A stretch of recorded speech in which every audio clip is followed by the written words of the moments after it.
Si os parece, pues hoy tenemos a un ponente muy especial en nuestra plataforma de formación continuada, el doctor Francisco Tardaguila del Hospital de Povisa de Vigo, que nos hablará de bienestar y conciliación en tiempos de crisis, un tema de interés general para todos. Así que, Paco, cuando quieras. Muchas gracias. ¿Veis la presentación correctamente? No. ¿No? ¿Has compartido pantalla? Yo creo que estamos compartiendo pantalla, ¿sí? Bien. This meeting is being recorded. Tras esta exhibición de dotes informáticas y tecnológicas que me lleva a lo más profundo de mi generación, tengo que empezar con la charla y no sin antes dar una pequeña explicación de cómo se gesta esta charla. En el año 2020 salíamos de la pandemia y del confinamiento, y en el mes de junio nos reunimos para comer los amigos que organizan el Triángulo y yo, y empezamos a hablar del programa del Triángulo del año siguiente, del 2021. Entonces Luis Martín me dice: Paco, ¿por qué no nos hablas de cómo se organizó el servicio en los tiempos de crisis y qué cosas hicimos y qué cosas podrían hacerse? Y yo acepté porque lo tenía muy fresco, lo que habíamos pasado, y efectivamente dije que adelante, pero el 2021, por una de estas muchas olas que tuvimos de COVID, pues se volvió a suspender el Triángulo y en el 2022 se realizó. Unos meses antes de que se realizara, Luis me llamó y me dijo: tienes que hablar de bienestar y conciliación en tiempos de crisis. Pero de pronto, 2 años más tarde, digo: ¿y ahora de qué hablo? Porque ¿qué es bienestar y qué es conciliación? ¿De qué puedo hablar? Y realmente me produjo un estrés o una ansiedad importante saber cómo podía enfocar esta charla. Porque sinceramente, el bienestar, hablando en términos coloquiales, todos sabemos lo que es. Esta imagen puede traducir bienestar: una playa desierta, un mar tranquilo, una persona sentada ahí viendo y contemplando el paisaje, pues sugiere bienestar. Sin embargo, si yo fuera esa persona, estoy seguro que a los 10 minutos o al cuarto de hora estaba pensando: ¿y qué hago yo aquí? Así que no sé muy bien de qué se habla cuando se habla de bienestar. Y tampoco sé muy bien de qué se habla cuando se habla de conciliación. Para mí el problema fundamental siempre ha sido conciliar el sueño. Y dije: pero estoy seguro de que eso no es de lo que me toca hablar. Así que decidí que tenía que buscar algún sitio, algún tipo de información. Porque a lo mejor esta imagen refleja el bienestar y la conciliación de una forma bastante sugestiva. Realmente, si yo fuera el señor que está ahí, a lo mejor aquí en esta posición aguantaba algo más de un cuarto de hora sin preguntarme qué hago aquí. Pero decidí que para hablar de estos conceptos tan etéreos, tan políticamente correctos, nada mejor que la OMS. La OMS le gusta mucho hacer todo tipo de definiciones sobre estos temas. Es una organización políticamente correcta que obviamente no sirve para nada, porque vino la época COVID, donde una pandemia mundial requería un liderazgo mundial y la OMS no solo no lo tuvo, sino que tuvo un papel bastante cuestionable. Pero en cambio, sobre todos estos conceptos, la OMS suele opinar bastante. Por ejemplo, sobre la salud. La OMS define la salud como un estado de completo bienestar físico, mental y social, y no solo como la ausencia de enfermedad. Dejarme deciros que ese bienestar físico, mental y social yo creo que no lo he tenido nunca. No sé si he estado sano alguna vez en mi vida. Sobre el bienestar dice que es difícil de definir, pero se puede estimar y evaluar, y propone 2 herramientas que son 2 test en donde uno puede evaluar cuál es el grado de bienestar. Y en esos test, pues uno contesta preguntas desde su trabajo, su salario, su actividad sexual o muchas cosas, y entonces con eso define si la persona es o no, tiene o no bienestar.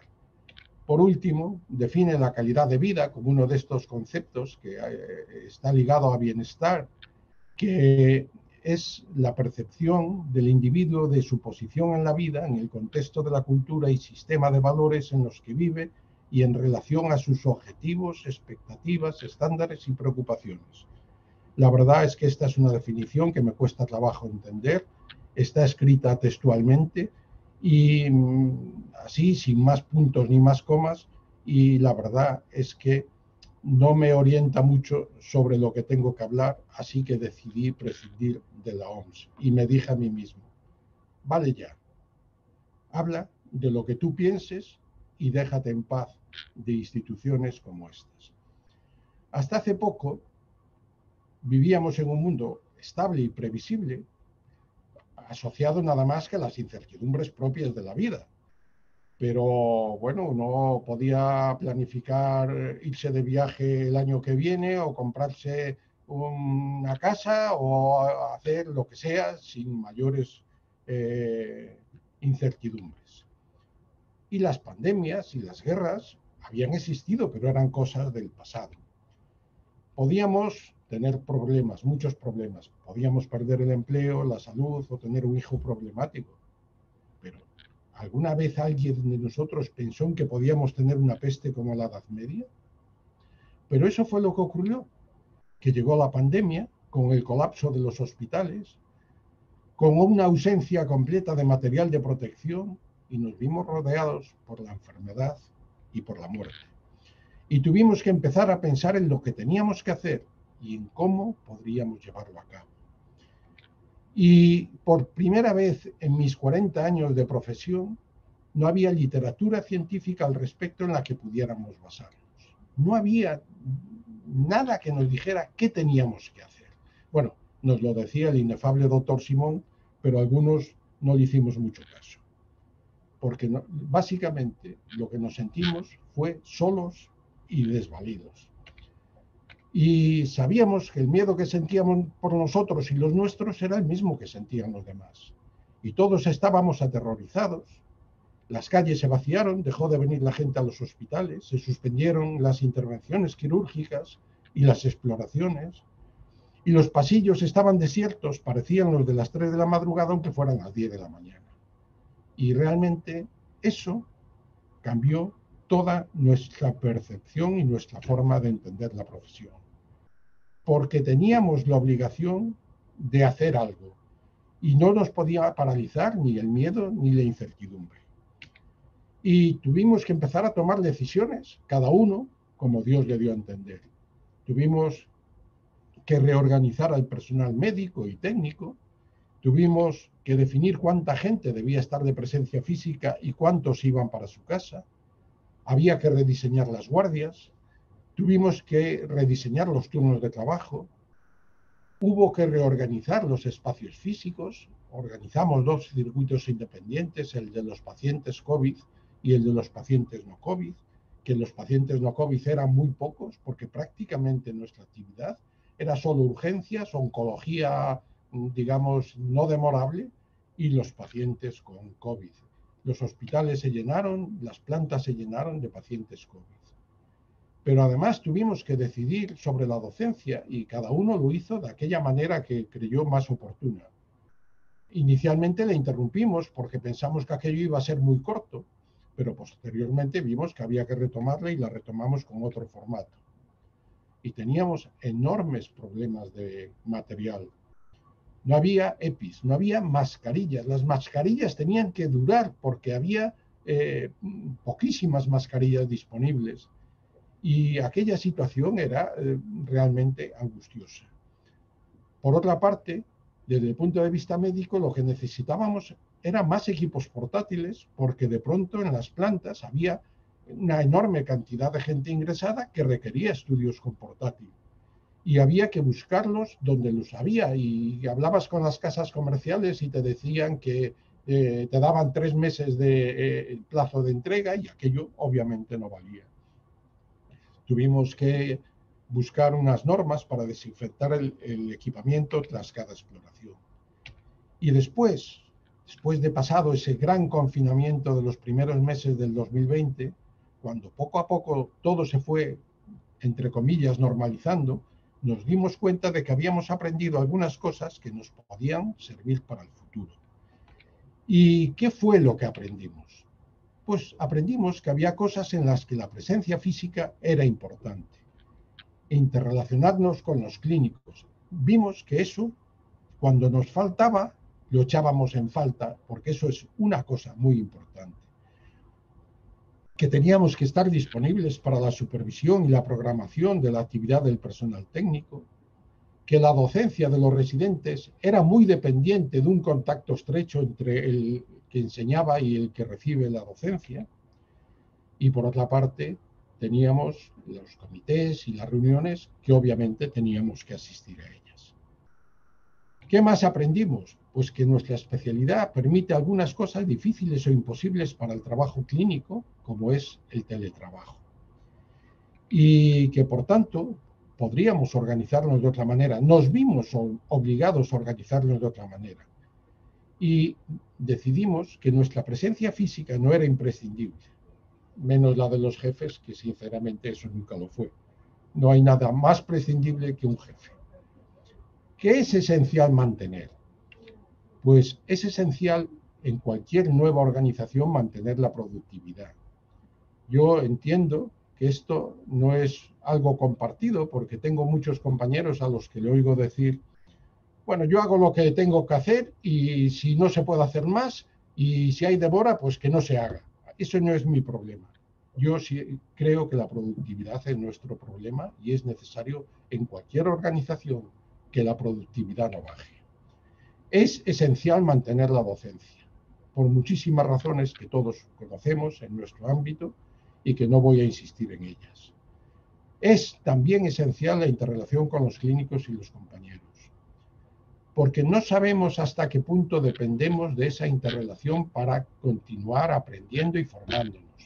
Porque hay dos tipos de formación, la formal, como pueden ser las sesiones clínicas, los comités, etcétera, que nos aporta mucho valor, pero luego hay otro tipo de transmisión del conocimiento, que es las reuniones informales. Es el comentario con el clínico que viene a ver un caso y tú aprendes de él algunas cosas que han cambiado dentro de su especialidad y él aprende de ti lo mismo. Y mucho de lo que sabemos se lo debemos a ese grado de interrelación personal a la que nunca debemos renunciar.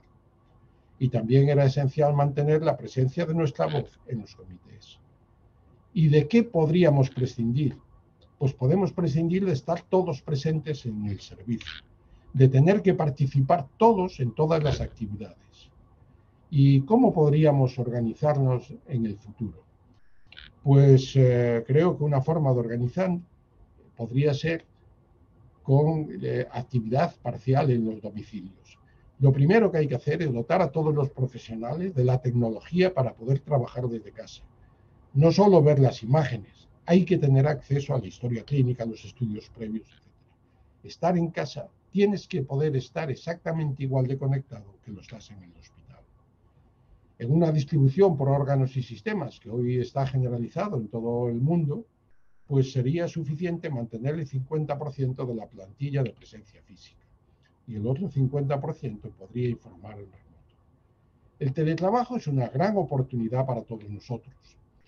Y además, el que informa desde casa es una persona que dispone de más tiempo porque no le interrumpen las consultas de los clínicos, las llamadas telefónicas, las consultas de los técnicos, no tiene que asistir a comités u otras reuniones presenciales, no tiene una docencia directa y todo esto sin mencionar la tranquilidad y comodidad de estar en casa.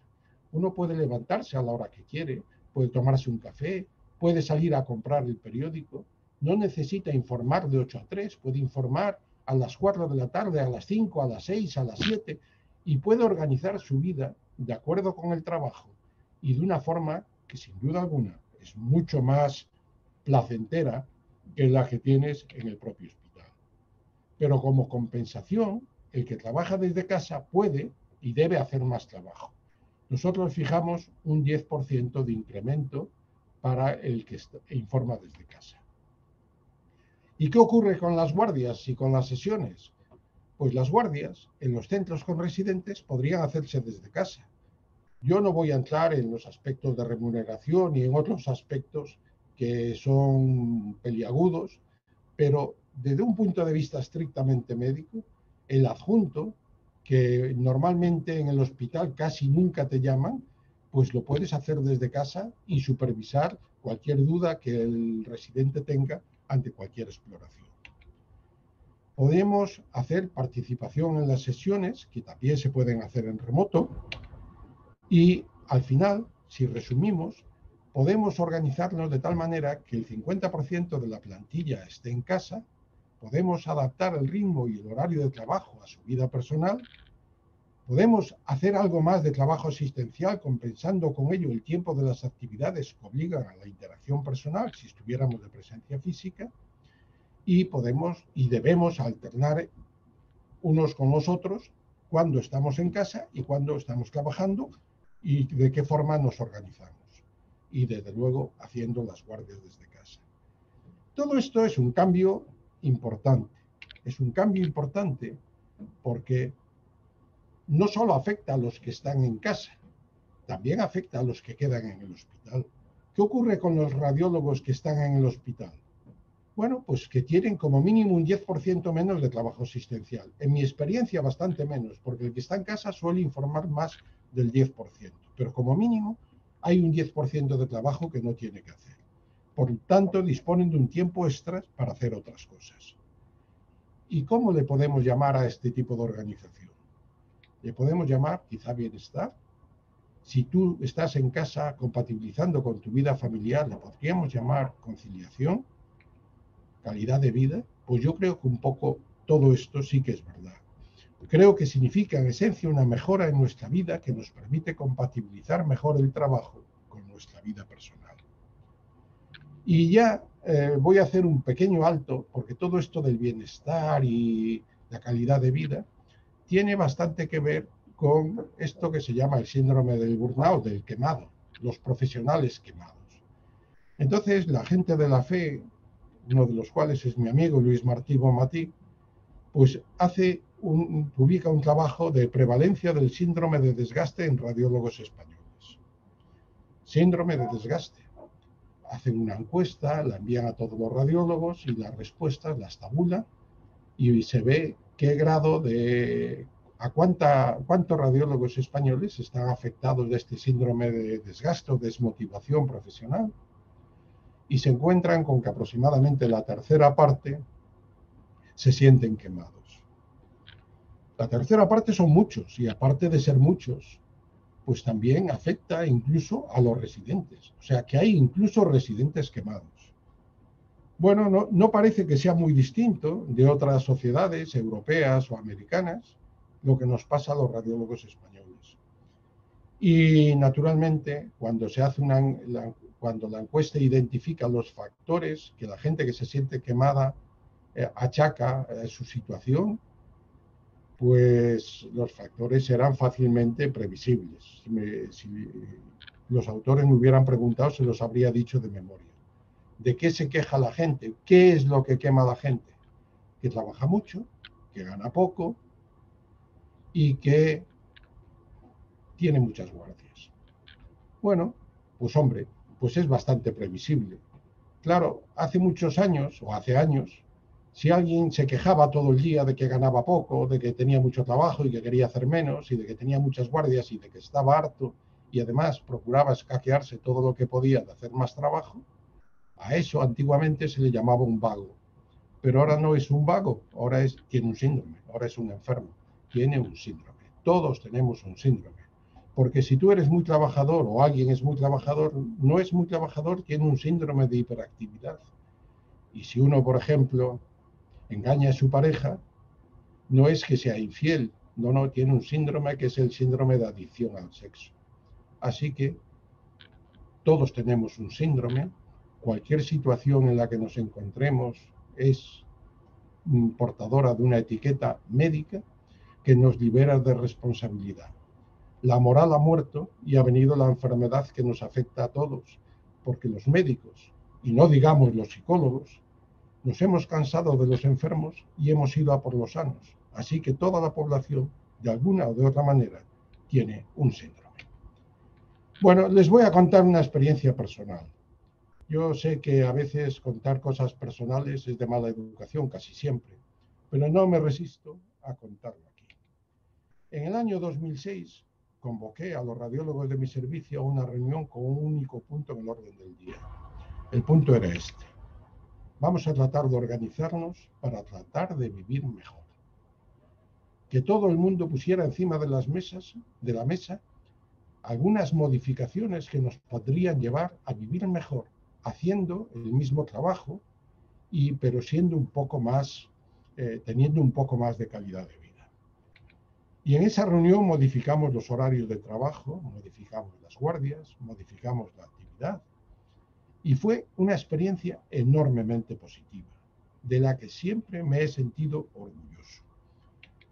Más allá de situaciones concretas, creo que es responsabilidad de los jefes de una unidad procurar el mayor grado de bienestar que sea compatible con los objetivos del trabajo.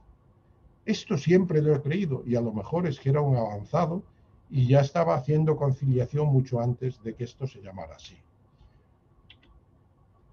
Y en esta época almibarada de sostenibilidad, humanización, conciliación, resiliencia, minorías, ellas, ellos y ellas, etc., no nos puede llevar a reaccionar con agresividad, porque antes de este mundo feliz que ahora nos prometen, ya tratábamos de conseguir el bienestar de la gente de la que somos responsables. Nos pasaba como al burgués gentilhombre de Molière, que hablaba en prosa sin saberlo. Y ya termino, y quisiera terminar con una conclusión.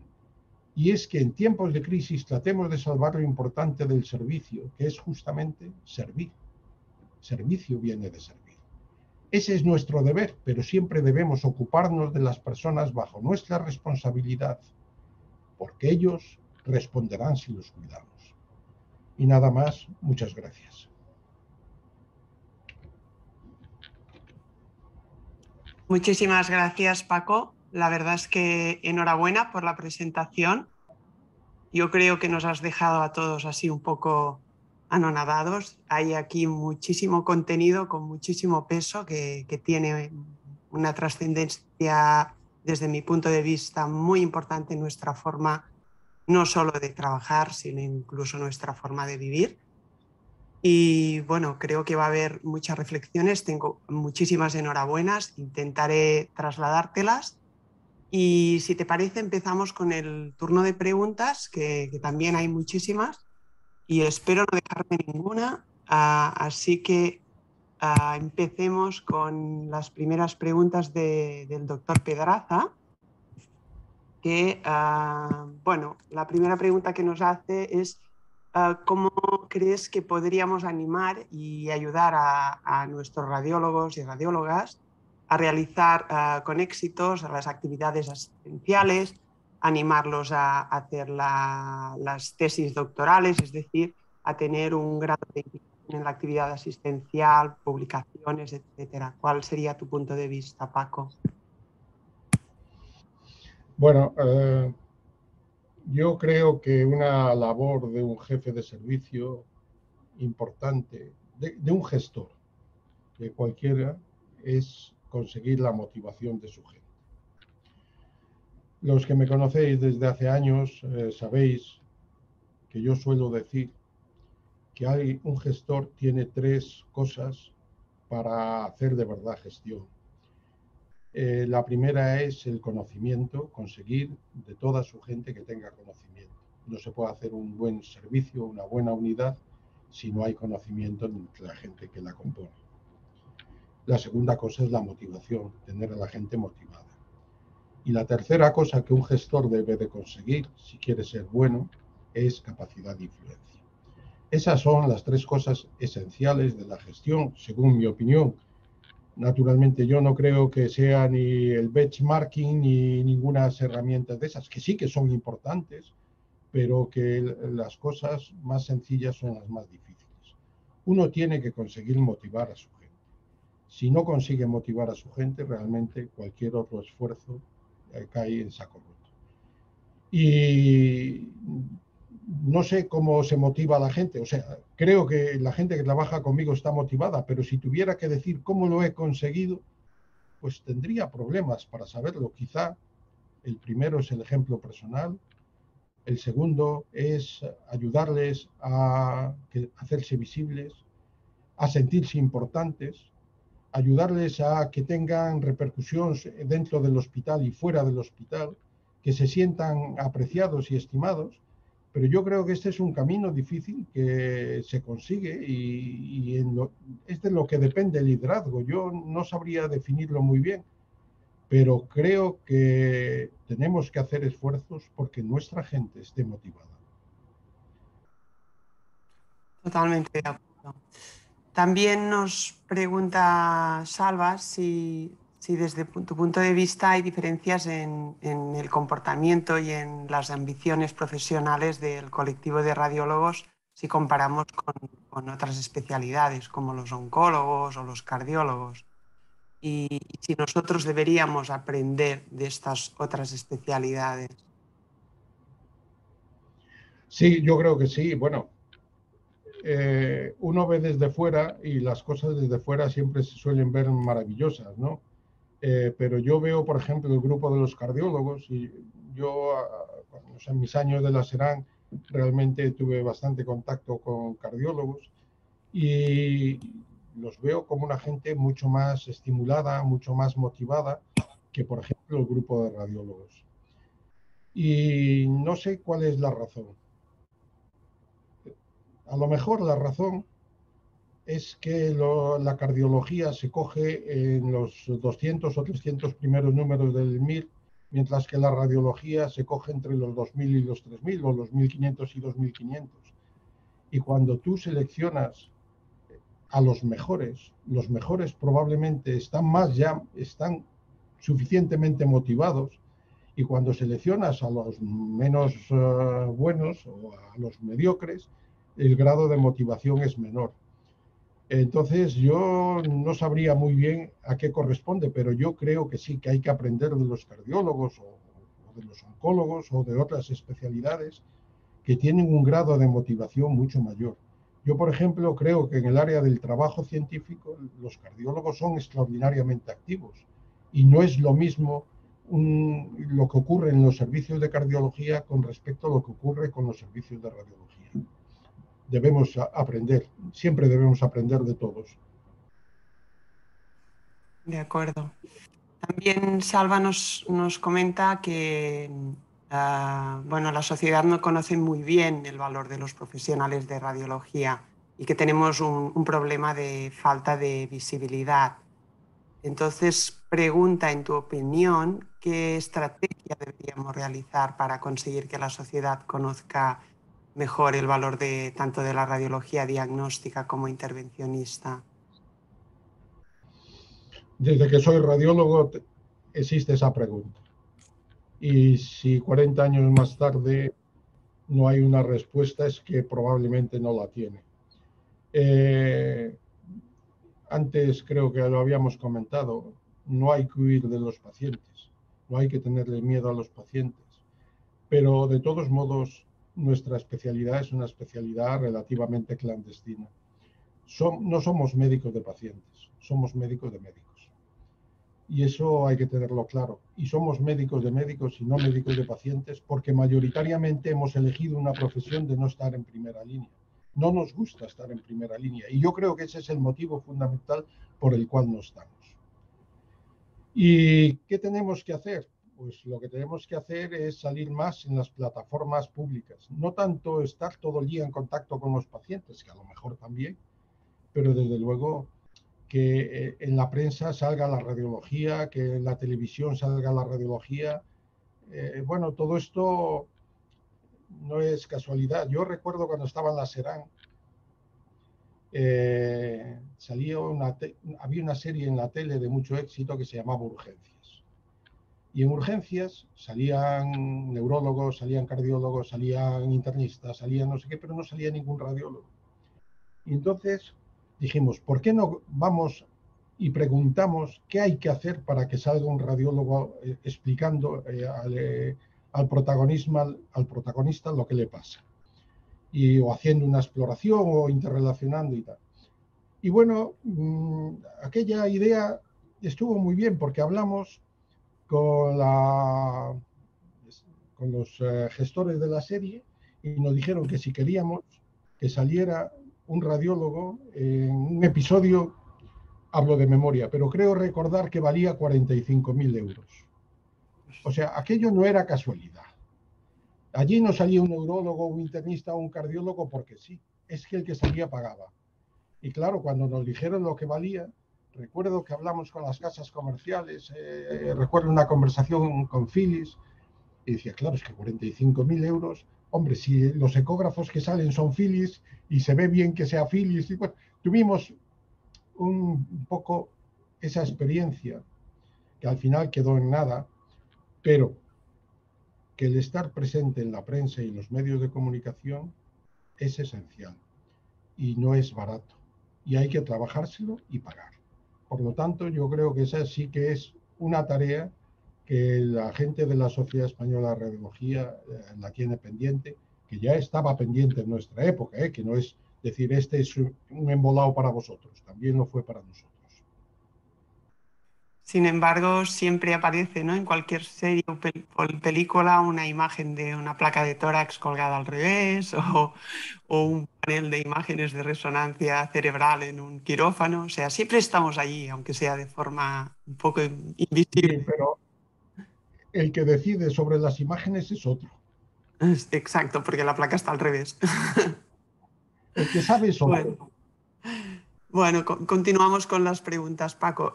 También Salva pregunta que, bueno, pues eso, cada vez realizamos más procedimientos intervencionistas guiados por imagen y, en tu opinión, si esto debería hacernos replantear el que los R1s ya desde el principio de sus rotaciones empezarán a hacer muchísimo más intervencionismo, se sintieran muchísimo más cómodos realizando punciones para de esta forma, digamos, ya tenerlos mucho más habituados a este tipo de radiología.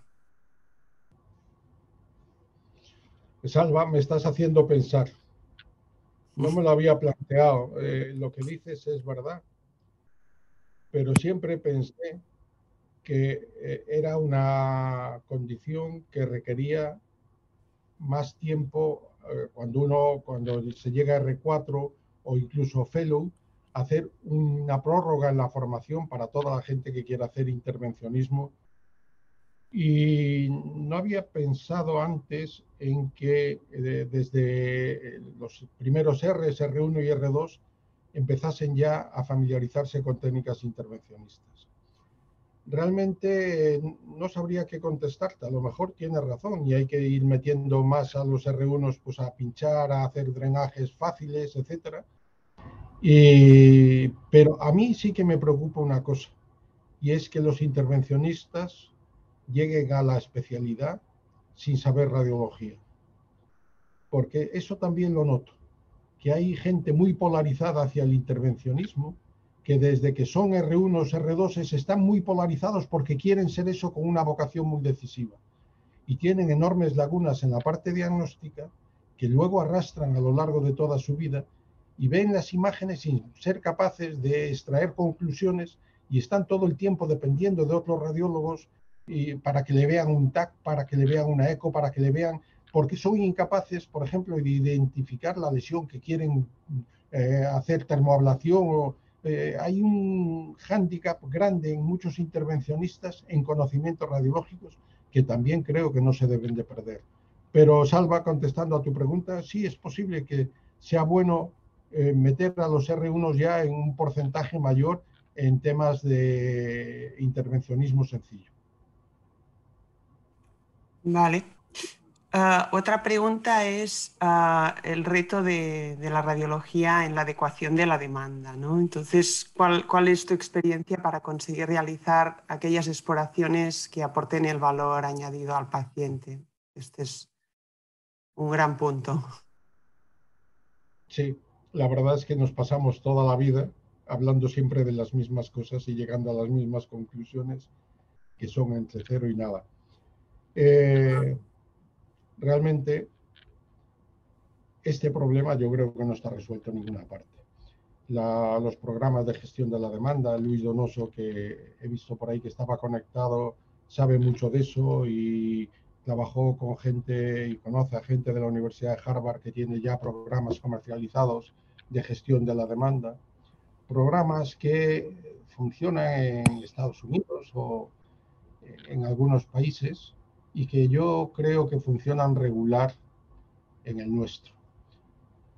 Alguien me contaba que en su hospital hizo un protocolo para los estudios de las columnas lumbares, se hizo un cuestionario y entonces iban clicando lo que le pasaba, pues lumbalgia, de cuánto tiempo de evolución, si tenía irradiación a la pierna, etcétera. Tenían que ir contestando un cuestionario y dependiendo de las respuestas le hacían una placa simple, no hacían nada, hacían una placa simple, hacían un taco, hacían una resonancia de columna lumbar.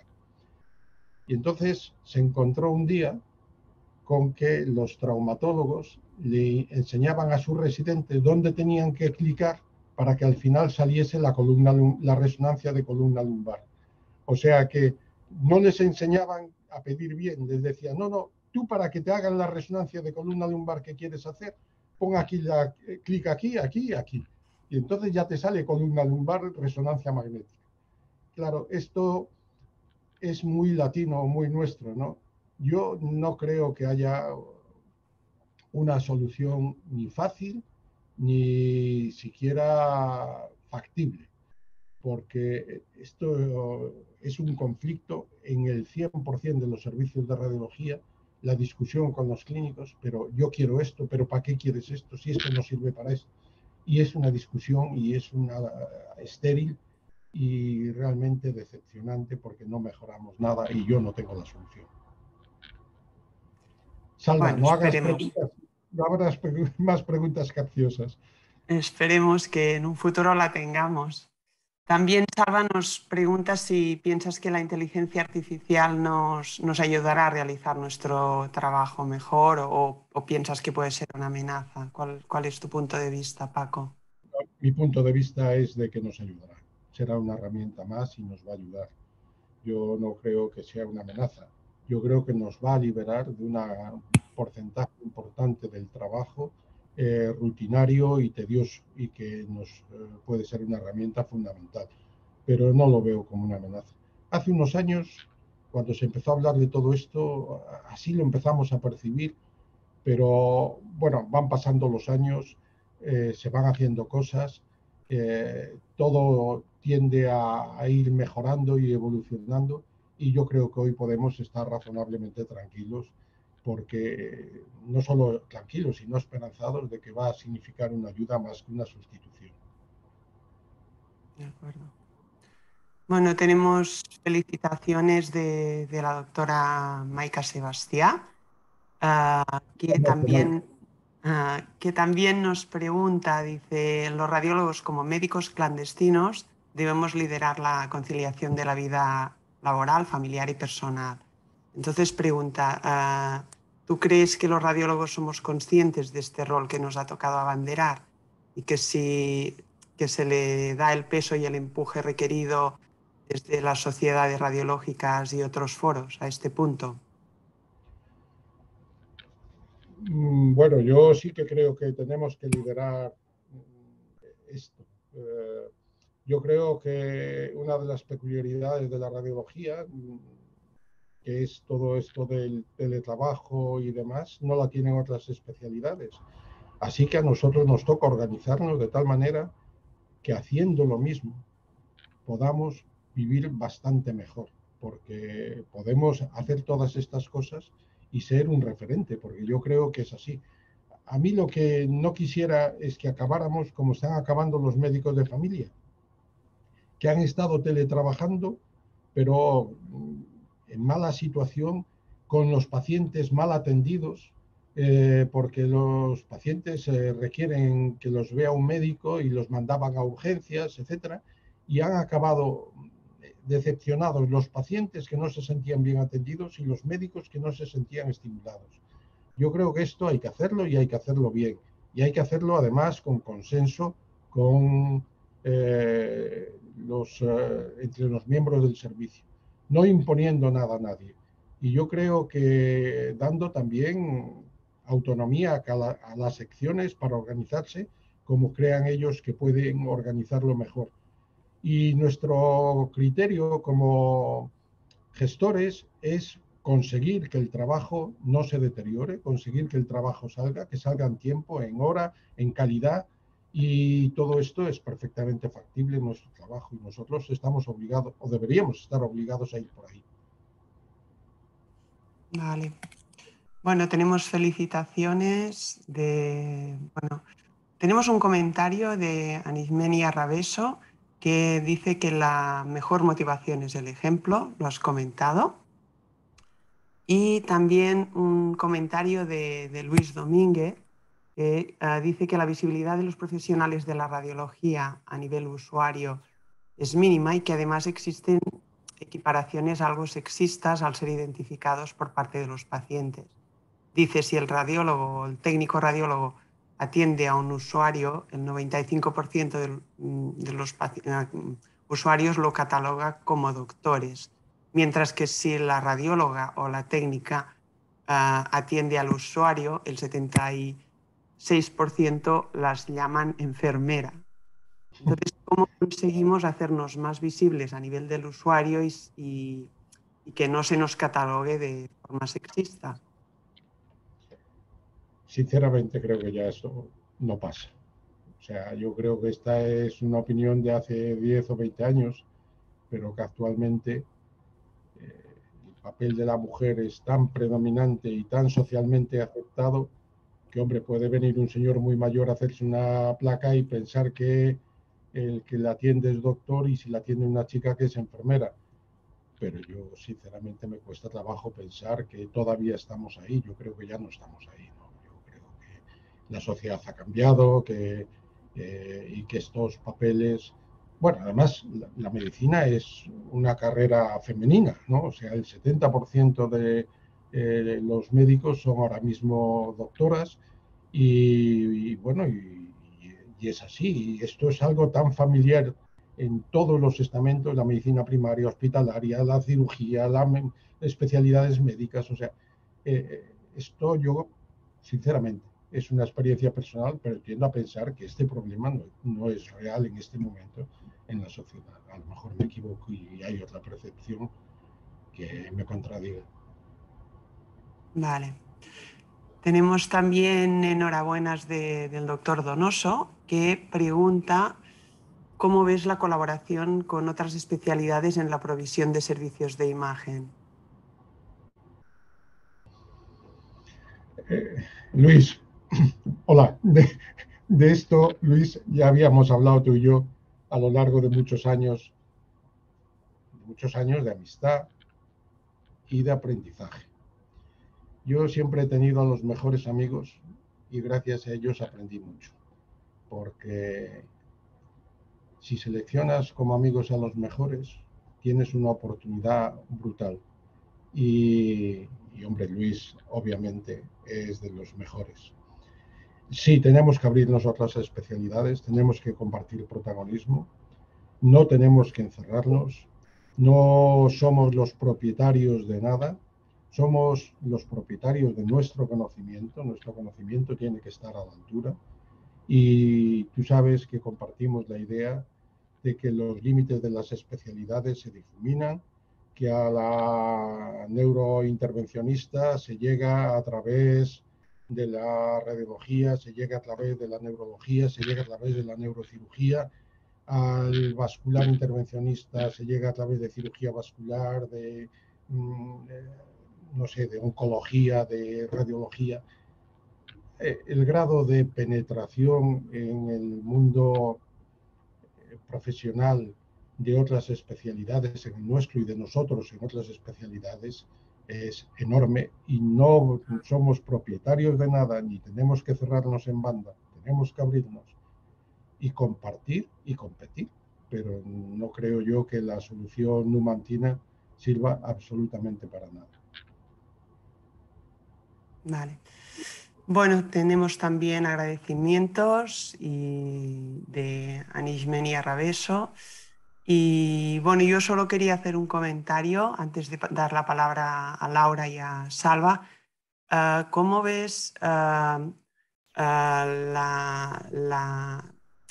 lo que podría llegar a cambiar en un futuro en organización de servicio, el modelo de las unidades funcionales, donde el radiólogo está presente en las decisiones terapéuticas, por ejemplo, ¿no? Las unidades funcionales de patología mamaria o de tiroides o de patología ORL, y de alguna forma está muchísimo más implicado tanto en la toma de decisiones como decisiones también de posibles tratamientos, y ello lo hace muchísimo más relevante, le da muchísima más motivación. Y bueno, a mí me hace pensar que quizá en un futuro tengamos una posibilidad de organización muchísimo más transversal, de forma que el servicio de radiología pudiera acabarse convirtiendo más en nuestra fábrica de imágenes, pero nosotros debiéramos estar muchísimo más presentes en la parte asistencial más clínica. No sé si este futuro lo ves factible.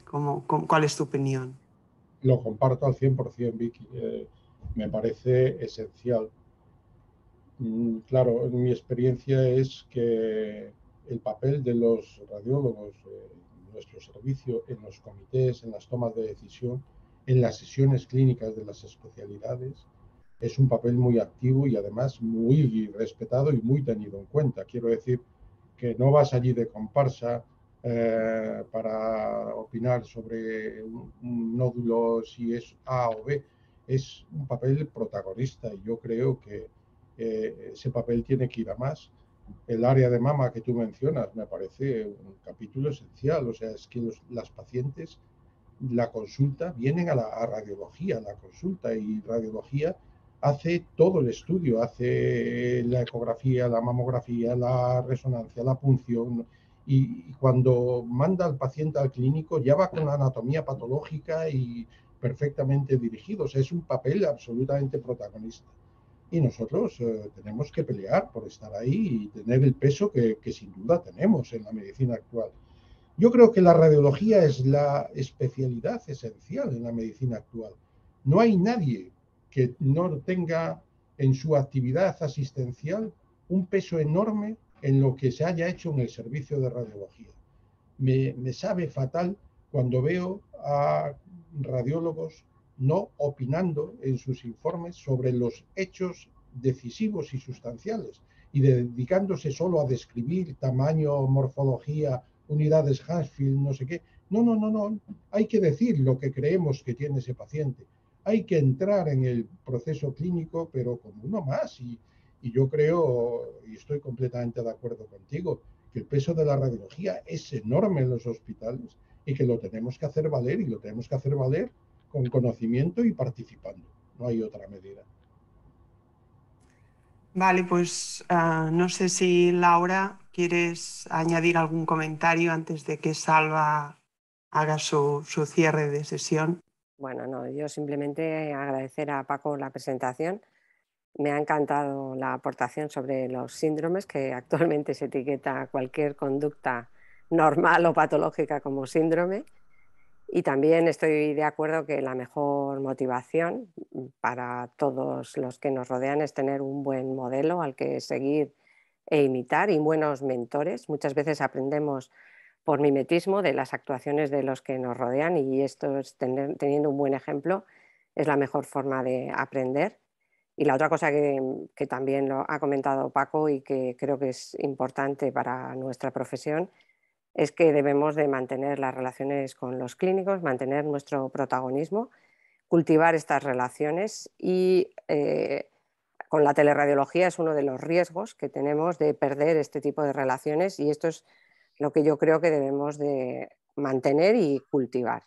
Y nada más, y muchas gracias, Paco, por todo lo que nos has enseñado. Perfecto. Muchas gracias, Laura, por tus comentarios como experta. También gracias a ti, Vicky, por tu moderación excelente. Y Paco, ha sido una sesión magistral. Yo intento hacer un resumen. Yo creo que nos has dado muchas ideas, pero sobre todo has dicho, hey, participar, nos has dicho que nos mojemos en los informes, que vayamos a los comités, que participemos externamente, participar. Nos has dicho que el teletrabajo es una oportunidad, aprovechémoslo con un uso juicioso, como también subrayaba Laura. Después has dicho motivación. Los responsables, los gestores tenemos que motivar a nuestra gente, ¿no? Con el ejemplo, con lo decimos, pero motivar. Y después también la palabra servir. Estamos aquí para ser útiles a los pacientes y a un poco todo el proceso asistencial. No sé si te parece bien este resumen o quieres añadir algo, Paco. Mira, me parece estupendo todo lo que he vivido. Me habías pedido en alguna ocasión que diera alguna charla y yo decliné porque, sinceramente, me parece que ya no estoy en el momento de dar charlas. Esta vez he aceptado y te puedo decir que he quedado contentísimo de mi experiencia, pese a que es la primera vez en mi vida que doy una charla sin tener gente delante y no sabía cómo eso me iba a afectar. No me ha afectado lo más mínimo. Veo que me puedo imaginar a todos los que me están oyendo perfectamente, incluso a los que están discrepando y me están llamando facha, que supongo que habrá muchos. Muchas gracias, Alba, y un fuerte abrazo. Bueno, muchas gracias a ti, Paco. Seguro que contamos contigo en más ocasiones. Solamente decir a la audiencia que mañana tenemos la sesión del doctor Aran Ensat, que nos va a hablar de revisión de lesiones quísticas de páncreas. Estáis todos invitados. Que tengáis buen día. Buen día, Paco. Buen día, Vicky. Buen día, Laura. Estamos en contacto. Gracias. Un saludo. Gracias. Nos vemos. Un saludo, Paco. Buenos días a Gracias. todos. Hasta luego.